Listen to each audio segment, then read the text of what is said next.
Hello, World Wide Web. I'm Dr. Shado, the internet personality with the best hair, and welcome back to, that dinosaur movie reviewing marathon thing that takes place during March. The March of the Dinosaurs. Yeah, that. Today we're looking at Jurassic City. Sadly, no, not the Made in India Jurassic Park spoof from '96, but rather another low-budget action horror about dinosaurs in modern times made in 2015. Which also doesn't really do too well to sell itself on its actual merits. Things called Jurassic City. You'd expect dinosaurs roaming around in a city. Does it have that? Technically, yes, but that's not the focus of the film. Might as well call this one Jurassic Jail, as while there are weird experiments involving dinosaurs going on in Los Angeles, and they escape wreaking havoc in the metropolis, it's not nearly as interesting as watching a small group of assholes slink around repetitive prison corridors trying to escape a much smaller group of dinosaurs for 90 minutes. Or at least the screenwriters thought so. Anyway, let's take a look at Jurassic City and see if it's at least a step up from Jurassic Dark or Jurassic Attack. Our story opens up at low-budget movie HQ in LA. It's your average secret military laboratory, filled to the brim with horrible monsters in cages, but what's this? On the guard's patrol, he finds one of the cells is open and calls it in to the higher-ups. Sir, what do the monitors show? Motherfucking Vernon Wells? What does he do, just go around these days looking for low-budget dinosaur movies to act in? And no, Jurassic City is not a sequel to Jurassic Attack. Wells does not play Grimaldi here, but Agent LaFranco. He doesn't know if the creature really escaped, so he instructs the guard to check. As it turns out, the cell is completely empty, meaning they have no idea where their little science experiment has run off to.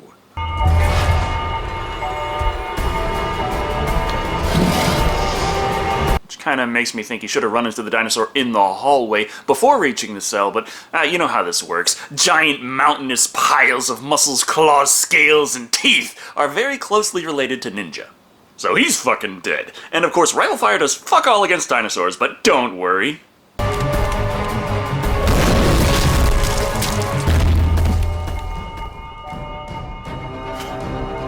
Captain Talbot, played by Jack Forsanito, just so happens to carry a 40mm grenade launcher as a service weapon. Well, that's enough action for now. It's time for the credits. Set to dark, pumping music to get us ready for what will surely be a roller coaster ride like no other.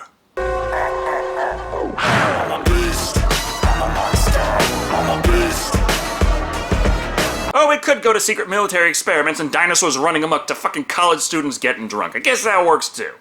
This party is actually an initiation, if anyone cares. I don't, but it's being led by Stephanie, played by Sophia Matson. She and her sorority sister Sarah, played by Kyla Carlisle, is performing an initiation for several girls. None of which matter other than Pippi, played by Dana Melanie, who obviously has no desire to be here, but fuck it, the final test is underway. Oil wrestling! That is, until the police arrive. How dare the cops intrude on our little soiree?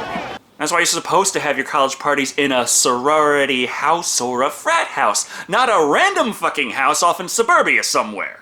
It's the usual situation of tension for no fucking reason, where I guess we're supposed to assume the girls, one of which was definitely 23 at the time of filming, might actually be drinking while underage and could be in big trouble. How old are you?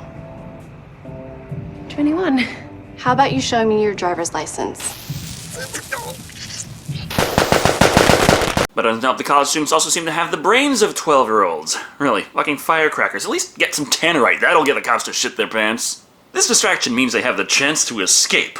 Also, quick reminder of dinosaur subplot that someone out there might care about. They're moving a few specimens, and figure, hey, gotta stop for the night somewhere safe, so the local prison sounds like a nice place to film a movie. Well, our trio of ladies can avoid any and all conflict just so long as, just this once, they resist the urge to be incredibly stupid.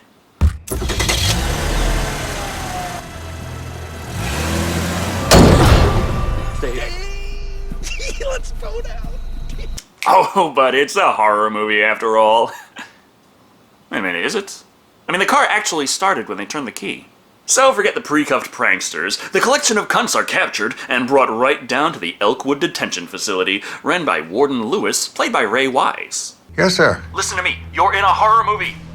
I see. You don't get it, it's a low-budget piece of shit. I understand. At least show more dinosaurs and titties. Every courtesy will be extended. Just doing what I can to help. He was actually on the phone with the mayor, being instructed to let their mysterious military friends bunk for the night, no questions asked. He's got plenty on his plate already to worry about, though, with the recent arrest of Doyle McMahon, played by Kevin Gage. Something about him murdering and raping shitloads of women means people don't like him very much. I guess if I was a young girl, I'd be quaking in my little bunny slippers right about now. But I'm not. I'm a man. I'm a man, you hear me? I am buff and strong, and Mommy tells me that I've been very, very manly. I think this scene is supposed to be establishing just how evil Doyle is, but considering how much of a little bitch his interrogator is, it just gives the character plenty of opportunities to outwit the guy, causing him to break down because the murderer won't say anything unless the interrogator says please! Your mama teach you that? Or is she too busy with one of your many uncles? I don't remember much about my mama. Aside from bludgeoning her in her bed when I was 9. Ooh, drop the mic. I mean, it's kind of hard for those things to work anyway if they get that much blood on them. The point is the interrogator absolutely refuses to say please, and therefore Doyle does not reveal the location of the girls' bodies. If you ask me, that's an example of the interrogator's ineptitude, but fuck it. There's that secret truckload of dinosaurs thing going on. That's kind of important. This Steven's at the gate. We have visitors. Let him through. Warden gave the go-ahead. I understand. And somehow they knew that was the right truck without even asking them any questions about who they are or where they're from. Either that or the prison just lets anyone the fuck in, from secret dino experiment trucks to fucking Girl Scouts. So the dinosaurs enter the jail, around the same time as our ladies from earlier, who now meet a couple of drunkards along the way. Manny and Bear, played by Jimmy Williams and Timothy Muscatel, respectively. I think you got a beautiful voice. Oh, you're sweet, man. Just like the strain of a happy refrain. Moving. And just from looking at them, I get the distinct feeling that those roles were written for Kyle Gass and Jack Black, who likely knew well not to sign on for this piece of shit. The guard, Armstrong, played by Kelsey Watson, brings them to the holding cell, where we meet the 3 bad girls of the movie. And it's honestly hard to figure out exactly who they are from how their names are all scrambled in the credits, but this is Scarlett and Erica and Extra. Fuck it, they're not going to live long enough for that to matter anyway. The dinosaur truck gets brought into the basement, taken there by Captain Talbot, along with the help of Corporal Ignacio, played by Robert Lasardo. And just what in the fuck is he doing here? Do the filmmakers just generally go, okay, we got another movie set in a prison. Quick, get Lasardo on the phone. I know you're all wondering what's going on. Truth is, I'm not sure. We started off strong with secret government experiments and dinosaurs killing people, but things seem to have devolved into sorority sisters and problems with the police while we've been going around driving Miss Donatius. But men, there's still an hour of movie left, so I think things can turn around. Either way, the plan is to just sit here and not question anything. Also, continue being as secretive as possible about all that information you don't have. On top of that, just in case they happen to have a motherfucking bomb. If something happens, like the loss of cargo, then we are too. Boom. Is it just me, or does Lasardo sound a lot like me when I have trouble remembering my lines? The plans to sit around and do fuck all are interrupted, though, when LaFranco calls with the news that while they were gone, another dinosaur got out of its cell and is running through Los Angeles, so it's time to go hunting. Thus, Talbot leaves Lasardo to watch the cargo, and he heads out to fell the beast. Where could it be hiding? My bet is near the women in bikinis getting in the hot tub. Just a hunch. Does your mom know that boys are coming over later? Well, she probably does now. Of course, the only D they'll be getting tonight is dinosaur! And death, I guess.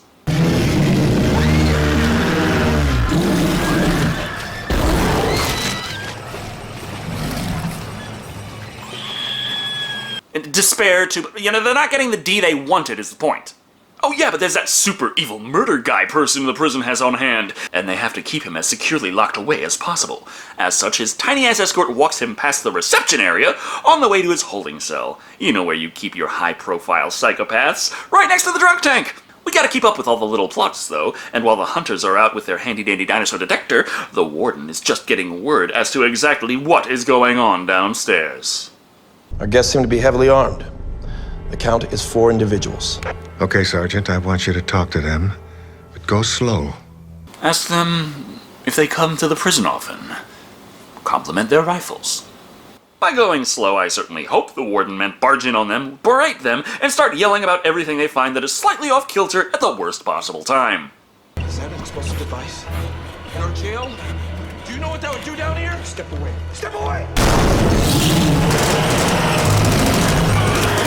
I can see why Armstrong didn't care about their guns, though. If their effectiveness against the dinosaurs are anything to go by, the motherfuckers are packing airsoft, which Armstrong can beat with a whacking stick, preventing the explosion and causing the slaughter of almost all of the heavily armed men by the escaped dinosaurs. Oh, well, at least Armstrong has enough time to warn Cooper, played by Delpino Wills. Okay, men. We're gonna move out. Run!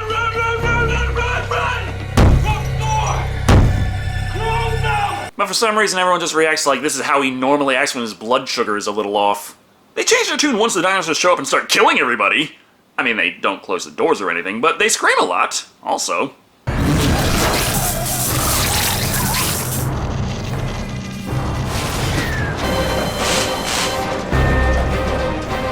It turns out a short circuit is all it takes for abso-fucking-lutely every single cell in this prison to just open the fuck up. Don't think I need to go into detail as to exactly how insane that is. As such, everyone is free! Don't expect this to mean we're going to get a big bunch of new characters we'll have to introduce. If I didn't name them yet, they're all killed over the course of the next few seconds. The handful that matter right now are Manny and Bear, the 6 ladies, Armstrong, and of course the escaped psychopath, Doyle. Come on! Okay.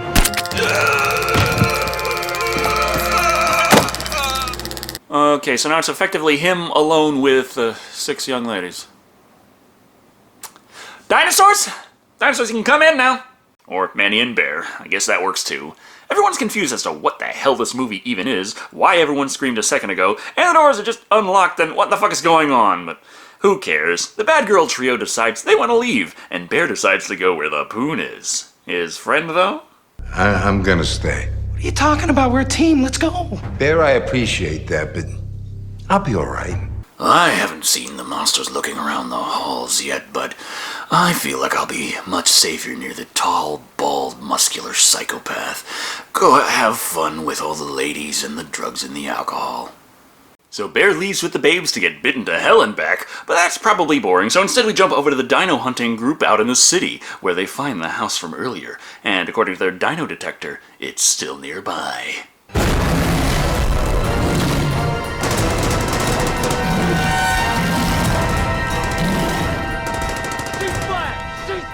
But you can't risk taking out those bushes with a grenade launcher. I mean, if we were indoors, that'd be one thing, but near an empty building.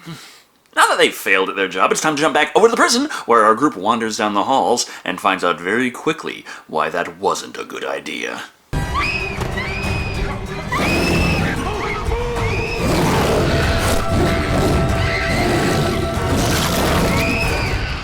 You'd think they'd be full by now. I know I say this about a lot of carnivorous monsters in movies, but seriously, how the fuck much can they eat? So she's dead, Bear and druggy chick disappear somewhere, and the last lady decides, instead of running into the open door in safety, just wait around long enough for the dino monster thing to get nice and close, and then go for it!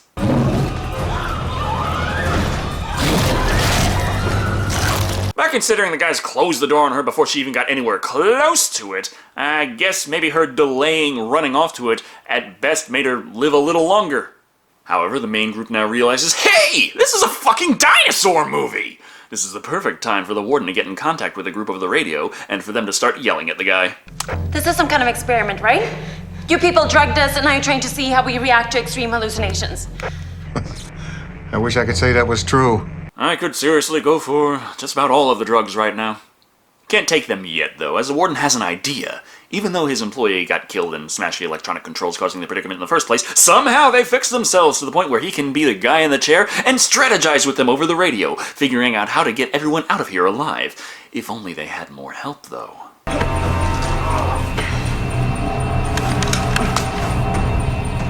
But hey, Robert Lasardo is still alive. I guess while the dinosaurs were down there just running around and killing absolutely everyone, they couldn't find him under all that plot armor. This leaves Robert as a lone survivor of his team, and he must sneak back into the dinosaur-infested prison to find out what's going on. So that's not interesting or anything. Look! Bear and Miscellaneous are still alive! Or at least Bear is, as she refuses to run any further, still being high as fuck. Therefore, he begrudgingly leaves her behind as he runs off to hide.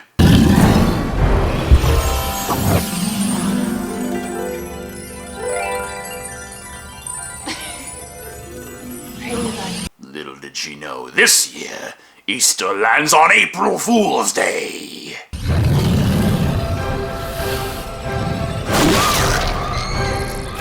If you ask me, Dino Bunny is probably the most memorable part of this film. I can honestly say I've never seen it before, and I don't believe I will ever see it again.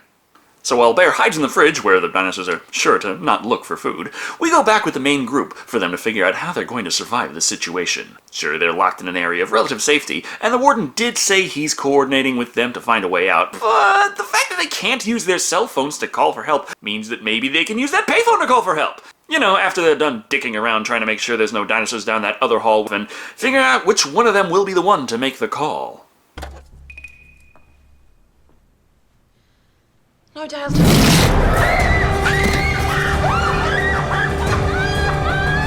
Oh, goddammit, I wanted to make another phone joke, movie. It seems, while off screen, a dinosaur somehow magicked himself back behind the desk. This means they have to move over to the room over and lock that door, trusting that the door they were just seconds ago terrified of being unsafe is actually solid as ever. Ah well, they're fine, and Shado has managed to get all the way back to the warden's office, where we might get a little more of the plot laid out for us. And now a lot of good men are dead. It would be nice to know why. I can't tell you. They never wrote a reason behind it. I mean, they did, but they didn't. You'll see. Either way, with Shado on board, the warden can coordinate with the girls on a plan to actually lure the dinosaurs to certain areas, lock them away, and allow everyone a chance to escape. You know, as long as they survive this stunt. Wait. I don't want to leave you unprotected. Just in case. How the hell is that supposed to help? We've seen time and time again that rifle fire doesn't do shit against these things. The plan involves Shado getting into position while everyone else stands around doing nothing. Oh well, so long as we're waiting out the running time of this movie, may as well kill off Bear while we're at it.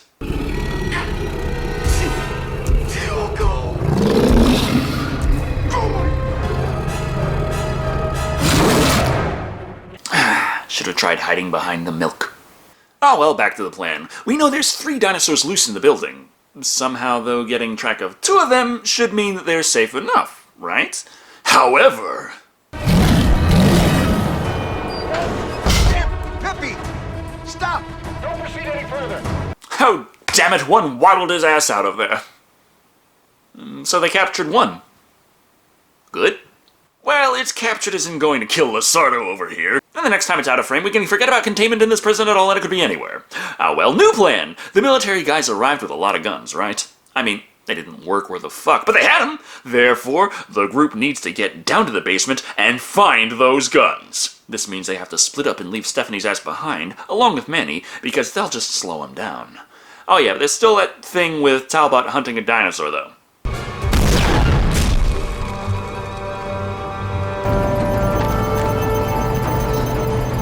What the hell's going on here? Whew, I've seen that before. EDF. You just triggered the next wave, dude. Unexplained for now, so we gotta go back to prison, where they can press forward with determination.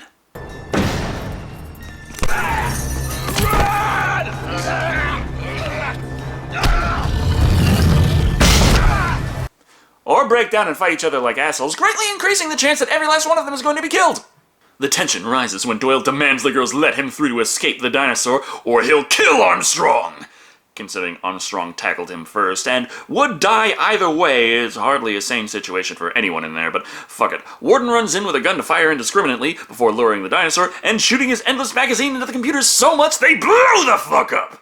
So, Warden's dead, Armstrong's dead, and a dinosaur is dead. Bullets did fuck all but those explosions. Man. Ah well, 13 minutes of movie left, better kill off even more characters.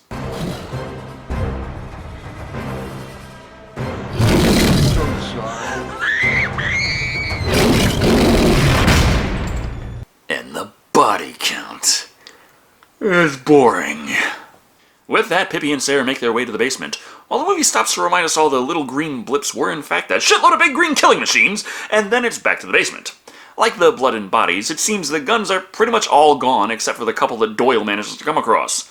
Ah, well, there's that bomb that only needs one more button to start counting down. May as well do that while Doyle establishes first his creep factor and therefore his need to die, and then does the stupid thing of thinking these guns will have any effect whatsoever on the dinosaurs in this movie. I don't see why you can't join them. Well, that one took the term eat lead literally. Don't worry though, these girls are just far enough away before everything blows the fuck up! Also, Talbot makes it back to HQ, where it is also overrun by dinosaurs. Here he has a run-in with LaFranco, and the movie takes an even darker turn. We encountered a massive pack of velociraptors heading towards the city. You fucking what, mate? I'm used to dinosaur movies getting the size of velociraptors very wrong, but those things look nothing the fuck like velociraptors. They didn't even have that big toe claw thing. Oh, but that's not the dark surprise that was in store for us. The beasties just didn't get loose. I set them free. It was LaFranco all along. He released the dinosaurs into Los Angeles to kill the fuck out of everyone, to show just how good they would be at saving everyone in the city. Either way, doesn't that kind of make the whole plot about sending a few dinosaurs into a prison to maybe escape if they do it on their own really fucking pointless? Because the amount of data you can gather on that, on how effective they are there, would be fuck all compared to a destroyed Los Angeles. But Talbot is the good guy, so he definitely dodges LaFranco's pistol fire before blowing him the fuck up with a grenade launcher. Therefore, apocalyptic ending! Talbot survived, as well as Sarah and Pippi, but the entire city is still crawling with dinosaurs, so pretty much everyone is dead anyway. Whoopsie!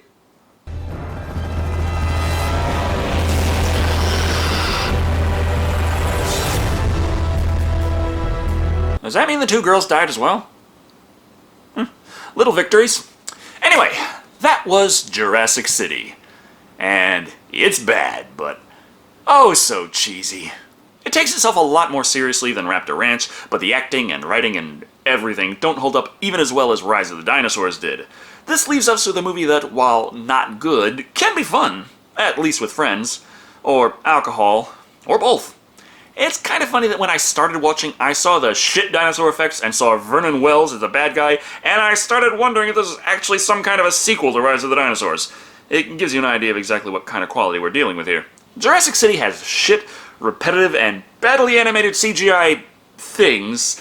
I have no idea how in the hell that's supposed to look like anyone's interpretation of a velociraptor. But fuck it, the movie's got bigger problems. Such as how the hell the military even has dinosaurs in the first place. I don't know if there was a throwaway line explaining that I missed, but the movie spent far longer establishing the rules of the sorority house than fleshing out how the hell the dinosaurs work, or the prison works, or the bomb in the car. My biggest issue with this movie is that it promises far more than it delivers. Raptor Ranch had similar issues if you go by the DVD artwork for the film. Here, it's about as bad, but with a title to sell it on the idea of dinosaurs rampaging around a city. Do we get that? Sure, but it's anything but the focus of the picture. College girls get lost in a prison with dinosaurs for 90 minutes. Yay. Overall, Jurassic Shitty is okay. It's got fun moments here and there, but the cheesy deliveries and ridiculous monster effects leave it mainly as a movie to enjoy poking fun at. Best enjoyed in groups of 3, coming in at 2 Bikini Babe beheadings out of 5. And you would think, with dinosaurs running around eating that many people, maybe at one point they'd at least run into a giant pile of shit somewhere. Thank you all for watching. I've been Shado. And remember, if you're writing a movie that takes place in a prison, call up Robert Lasardo.